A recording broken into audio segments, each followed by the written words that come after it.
Thank you, everyone. Hi, thank you, Claire. Good morning, everyone. Nice to see you all here, although really good discussion at the end of that as well. I kind of feel we might be preaching to the choir a little bit in this session. But I'm here to talk about one of the work packages on REHIP that I've been working on. And really good to end on a discussion about co-design, because this is part of what I'm going to talk about now. I'll just do the slides. So the key message here is technologies fail without uptake. So innovation needs a conceptual shift from problem solving to problem finding. So I've conceptualized problem finding in this context as a process, feedback informed, that fosters connections between different sets of actors who might be coalescing again around a shared goal, such as net zero, and they may be brokers for this knowledge, capacity and demand in existing socio-technical networks. So obviously I am an academic, but this is really talking about these community catalysts and how we bring those into these discussions about co-design and creating the right projects from the outset. REHIP itself is a co-designed project. Professor Daywood was talking about this earlier, so might be familiar.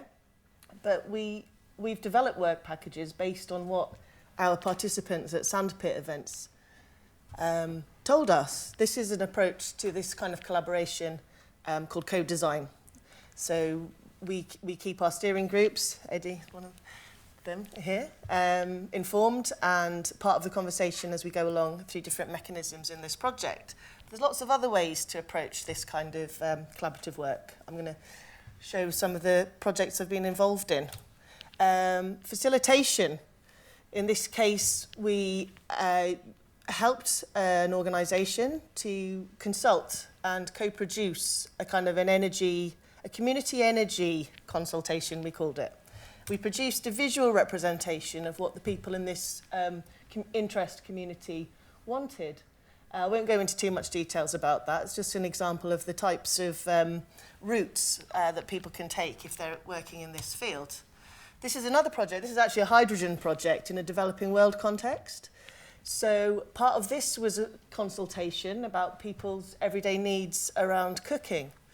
And as you can see, this stove here, I, again, won't go into too much detail on this, but if you want to talk about this project, come and find me after. But in order to propose new technology in this context, we had to listen and look at what people did and the types of cooking they did. And our MSc students developed this burner rig using hydrogen gas that could replace wood stoves in this context. The project I'm working on, that I'm going to talk to you about for REHIP, is based at Darlington Memorial Hospital. This is much more of a co-production project. What we're trying to do is harness the lived experience of the community of interest around the hospital, whether that's members of staff, patient representatives, clinical staff, estates and facilities. Some of them are third-party suppliers. And what we've done is we've created a kind of a package for the hospital to help co-design a research agenda based on their track record with them and Durham University and their feedback that research opportunities pop up, but if you only respond, by the time you've got everyone in line to comply for your organisation and approve the project, you might have missed your opportunity. So what we're advocating for the hospital here is proactive research design that allows them to respond much more in a much more joined up way, in a much more successful way, which minimises resource spent on trying to get grants for projects. Cross-sectional working. Future work. As part of this project, we're hearing a lot about skills, and this is, again, where this kind of facilitation can help organisations to develop skills programmes that builds on the capacities they've already got in their organisations. Thinking of science and technology, if your graduates have come through an accredited degree programme, Since 2020, they will be, if they're in an engineering field, they will be covering the engineer in society. These are some of the criteria for an accredited degree. So you'll see the graduates in science and tech now are coming equipped with these methods of, modes of thinking about the world, the societal impact of solutions. And so, I haven't quite cracked on to problem finding yet, but I'll, give me some more time. But I think it's really important to recognise that this isn't a new concept for science and technology, and certainly the fresh meat, I guess, in these fields will be well versed in this by the time they come into the workplace. So this is a sense of not building capacity from scratch, but building on capacities and competencies that organisations have already got. So what's my interest as an academic? And it really encapsulates the discussion and the research that we've been doing for Work Package 4 around what's known as the core economy. So this is the communities, the home, the household, family, other structures, the neighbourhood, civil society. That's the grey area. Public acceptance is located in this area. So co-production is an important way to bring that lived experience into this conversation, because that's what the core economy really offers. And by joining that up at the beginning of projects, we can at least go forward knowing that we're representing from the very start, and the projects that we're shaping are much more likely to succeed for people. So just to kind of summarise here, in terms of large system change, drive to net zero, the energy transition, this isn't, market and government can't drive this on their own. They need to leverage the core economy. So a just energy transition needs to be located in and engaged with the core economy. Okay, social science methods can be used quite successfully to develop relationships. Okay, co-productive programs of societally and environmentally valuable research and innovation. And again, engineering education's starting to equip graduates with these capabilities, and appropriate CPD, whether that's in-house or university microcredits, can keep these capabilities relevant. And it builds capacities in organisations and wider networks to do some of this work, engaging with the core economy themselves. So, I'm done. Happy to take questions. Any questions from anybody? Who's working with communities? Can we get a... Yeah. And is this familiar territory to you? When we talk about the co-creation, it's identifying the barriers and the challenges, and actually looking to maybe the investment is not the traditional, and it is bringing in the public sector. So we know at the moment, we've been doing some work in Dormanstown, and it's a classic example of... I was at the school yesterday, and there were parents, because they can't actually think that they're going to be able to get their children through university, they're almost directing them onto different paths straight away. So again, we talk about all that great work that's happening with STEM, but if there's an understanding that they can't even get on the right pathway to achieve that down the line. So this, these things are happening behind closed doors. So it's not kind of coming out. It's very much a kind of hidden, we'll get you down this path. But, we need to address that, and we need to look at those pathways. But the opportunities are there, and I've never been in more resilient, what I call resilient communities. There is an ambition, they want it, they just need that lifeline and that support to get them out. And it's to say, it's like that forgotten, but the opportunity is there. But yeah, the co-creation, and it's not just necessarily restricting ourselves. It is listening to that voice and hearing it, not doing to them and enforcing what we think. It's solving the problems. Yeah. Hi, I'm Matthew from Middlesbrough Environment City. We have been working for the last 4.5 years or so on climate change and climate action.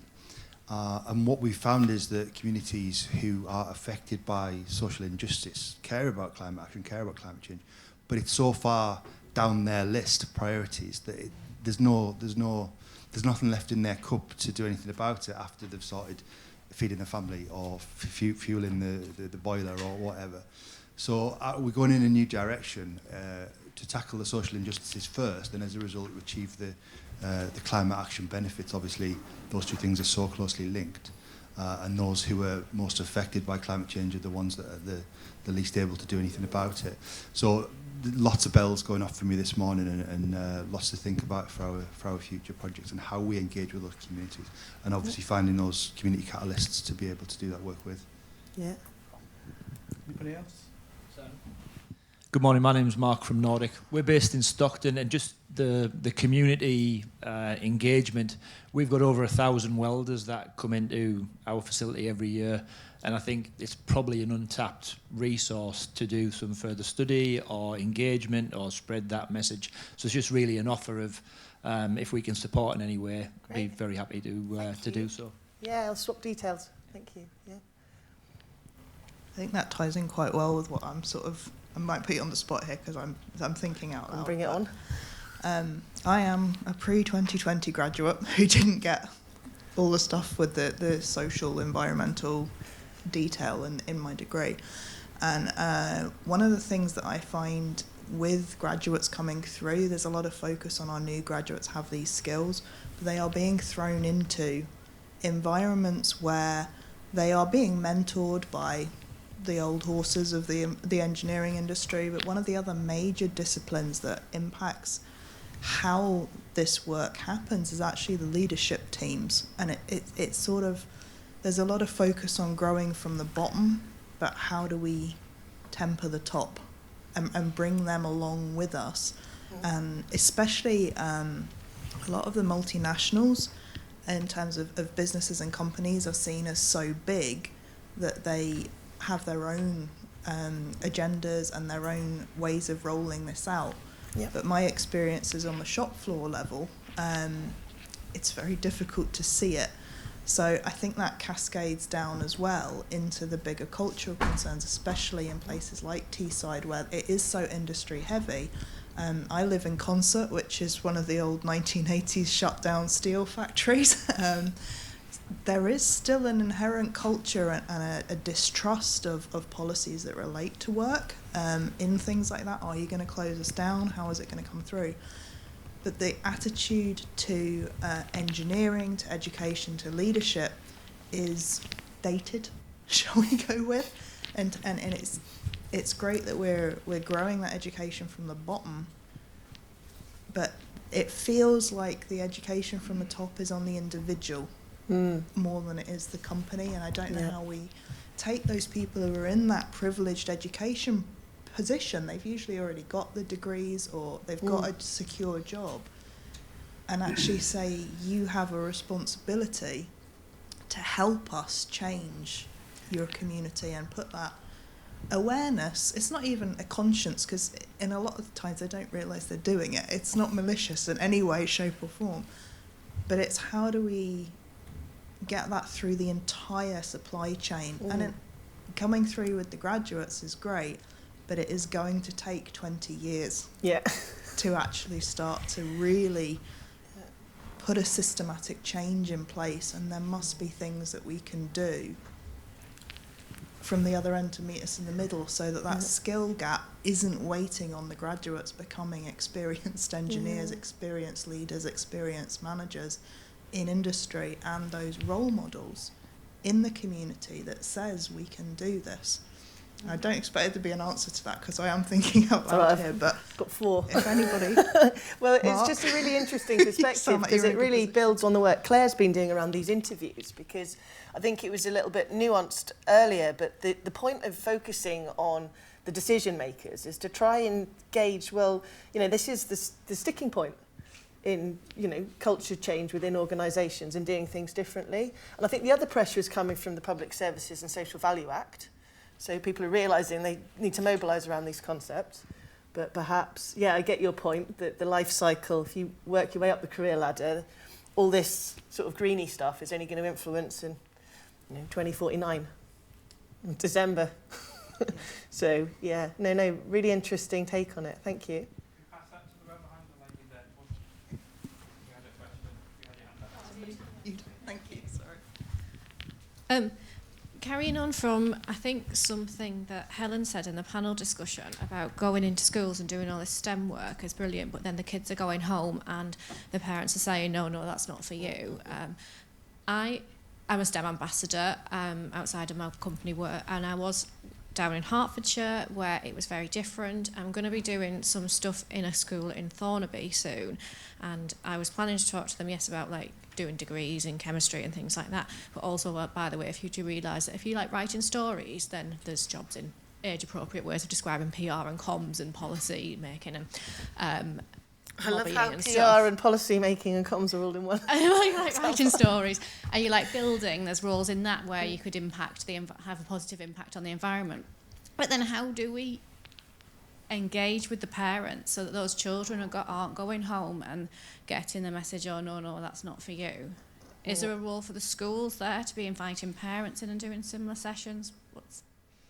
Well, it's interesting, and I mean, I don't have the answer, but I have talked to colleagues about STEM education, and I think, well, it's not the kids who need it, it's the policymakers, because a lot we wanted to take it to Westminster, but we'll see.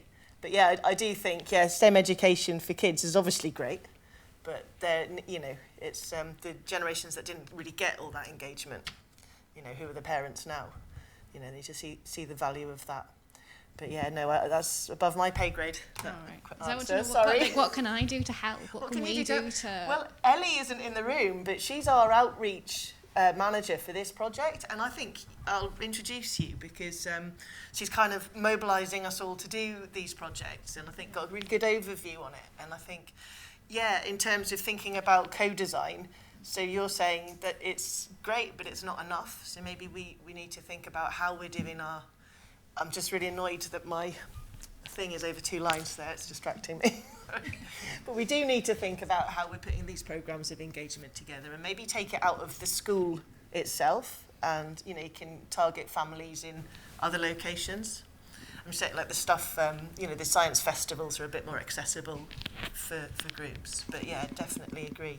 And it's also that school model. It's of, didactic instruction and being, a learner instead of as engaged. I think there's other formats to do. But I'll tell you some, I'll show you some outreach projects we've done in the break, Yeah. Anybody else?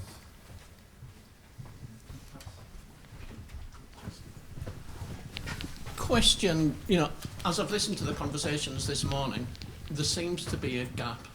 And part of that gap is communicating with the parents and with the people who are telling a lot of the prospective people who might want to come into work in these industries that they're not good enough, that they don't have the ability to move into these, because we've done, apprenticeship events, and it's either he'll never be good enough, that's the parents, or equally, he wants to be an accountant. The child's come up wanting to be an engineer, actually knows why he wants to be an engineer as well, and the parents are saying he wants to be an accountant. So how do we communicate with the parents in that? I don't know, I mean, I guess, so where are you from? I'm from Kellis Midstream, so... Oh, okay. Yeah. Well, I need to talk to you about the Seal Sands, isn't it? Yeah, okay. Talk to you after. Yeah. Be nice, I don't know. Across all sectors though, isn't it? It's not just engineering. I think it's a general feeling that education and industries just not connected in the way that it should be. I think they're doing a lot of good stuff. I mean, I think the apprenticeship levy is generally seen as quite a good scheme. I mean, prior to this, I was in HE in Wales, and they didn't have the levy. So this kind of CPD stuff we were working around micro-credentials, and it was a lot more kind of dispersed. It wasn't as consolidated. So I think that's something that can be positive, but obviously larger firms have larger clout in dictating what those apprenticeships will cover. But I think probably not an answer to your point, but a conversation yesterday, a friend of mine has a graduate-aged son, and I can't remember what his subject was, but she works for the institution of what they call civil engineers. So she said her son went for an interview to be on the graduate training programme for Lidl's as a shop manager, and the starting salary was 40 grand. She said most engineering graduate jobs are in the 20s. So, I mean, yeah, I think people find it harder to think they can develop kind of a more of a vocation in engineering, civil engineering, engineering for societal good, when actually, you know, you've got bills to pay, so that looks like a better prospect. I think it's about embedding careers in lessons earlier. I think it's about relating maths and science and all the things you learn at school. It's obviously because it needs to be government led. It needs to embed careers into education, into every lesson really. So when you're doing maths, why are you doing maths? What job does it lead to? What are you going to use this for in life? You know what I mean? Rather than just teaching maths because you need to know maths. No. And I think that's obviously comes from the teaching and the school in a sense, the way that they actually educate. Yeah. Because once you're aware of something leading to something else, then you're more interested. So, but that's a big change. That's not just connecting business with schools. That's the way schools actually teach. Yeah. And I don't know how we're going to achieve that. But then that would get parents more interested because the kids are becoming home talking about jobs rather than saying, I hate maths, I hate English, I don't know why I do it. Yeah. That's the change that needs to happen. Yeah. No, good point. Okay, I think we found it really interesting topic for discussion. So can we thank Elaine Ford? Thank you.